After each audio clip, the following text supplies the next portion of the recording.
BNC, America's Black News Channel. Watch us on all major cable providers and major streaming platforms. Finally, news that speaks to us. Over 40 groups rallied at the steps of the Supreme Court today to make their support loud and clear for this historic nomination. Ketanji Brown Jackson! Rallying at the steps of the Supreme Court, a coalition of black women and civil rights groups are throwing their support behind the nomination of Judge Ketanji Brown Jackson. We proudly support President Joe Biden's nomination of Judge Ketanji Brown Jackson to serve as the first black woman associate justice on the United States Supreme Court.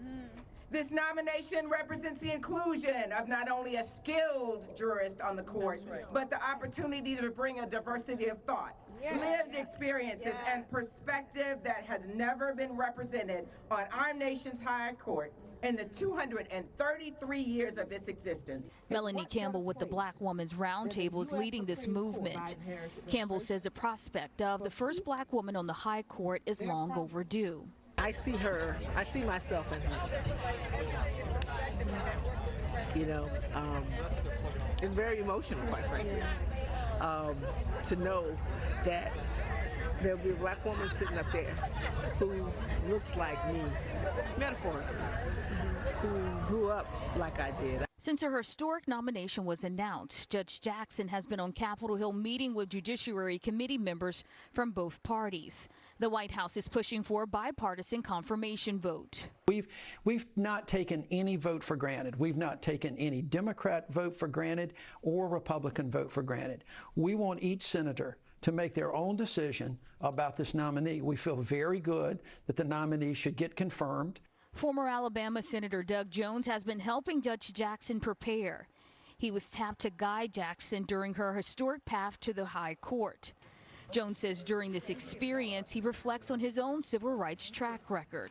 On a very personal level, it really means an awful lot. As you know, my history back in Birmingham, prosecuting the 16th Street Baptist Church bombing cases, and I don't think there is a day goes by when I am working on this that I don't think about those children that died. Judge Jackson's confirmation hearing begins on March 21st. Black women leaders say they're prepared to fight for a successful confirmation. We have to make sure that we advocate for them to have a fair hearing process, and that's why we're here today. Judge Jackson met on Wednesday with one key Senate holdout, Democratic Senator Joe Manchin. While he did not say whether he'll vote in favor of confirming Judge Jackson, he did say so far he has not noticed any red flags. Reporting from Capitol Hill, I'm Ariana Mathis for BNC. And joining us now is Attorney Janice Mathis, Executive Director of the National Council of Negro Women, and Melanie Campbell, President and CEO of the National Coalition on Black Civic Participation. Both are at today's rally for Judge Jackson. And ladies, thank you for joining us. It's an honor to have you on the program tonight. Melanie, I'm going to begin with you because I saw the emotion in your report there with our Ariana Mathis, and you were talking about, I see myself in her. That hit me because I can think of all of the countless little black girls and black teenage girls and women who are older seeing that same vision that you have. Talk to me about why it's so emotional. I mentioned that, we've been invisible on that bench for 233 years. But when you hear her story, it's just so relatable. She went to public schools. Her parents went to historically black colleges and universities. She was able to excel when there were people who would tell her she didn't need to go for higher heights when it comes to her academic vision of where she saw herself. I can relate to that. I'm a first generation integration baby, and I started out in kindergarten in segregated schools. In first grade, when I went to school, and my mother was a teacher, public school teacher, she had to show up and show out because they didn't want to put me in the class with the students because they assumed you came from a segregated school that you were not prepared. So so that hit me as I thought about that. And just today, she's a Florida girl, and I'm from Mims, Florida. I know she's by way of DC, but she grew up in Florida, and just her story. And so, and thinking about my great niece and all the little girls and little boys, who can see that they can reach higher heights. They can achieve their dreams. So it hit me a little bit. I didn't see it coming, but like all of us, I mean, it's emotional because we know it means more. It's not symbolism, although symbolism is important. It's really achieving something.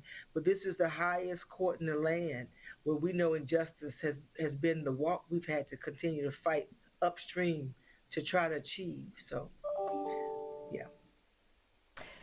Judge Jackson is among the elite, most educated and smartest people in the country, right? And she meets not only the credentials of Chief Justice Roberts, but actually ended up serving even more time on the bench than he did. So Janice, why is it then that we hear all of this rhetoric questioning her capabilities? Well, first of all, thanks for the invitation. But there's study after study that show that women, and particularly Black women, are questioned more harshly and more intensely whenever they aspire to any role of leadership. It's an unfortunate part of our culture that Judge Jackson represents, somebody said today, breaking that concrete ceiling into a million pieces. It's acknowledging something that we have known all the time. My mother would have made a brilliant Supreme Court justice. She was incisive in her questioning. She was perfection in her, but there was no opportunity for her. And so to see our credentials and ability sync up with finally here's an opportunity.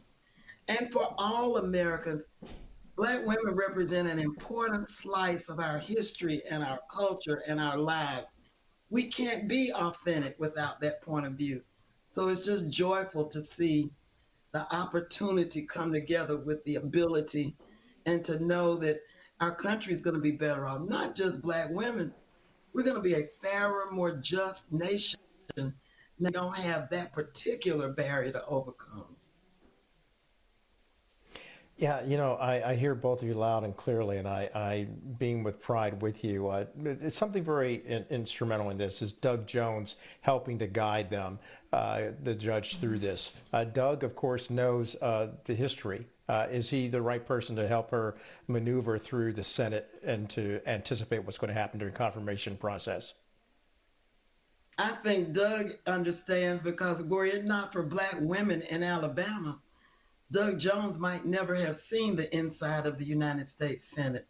So he understands because he's been the beneficiary of Black women's determination and wisdom and patience. So yeah, I think he's not a bad pick to help guide Judge Jackson through the process. He certainly understands the undertones of what that conversation will be, and it's good to have him by her side. Attorney Janice Mathis, Executive Director of the National Council of Negro Women, and Melanie Campbell, President and CEO of the National Coalition on Black Civic Participation. Thank you both for joining us.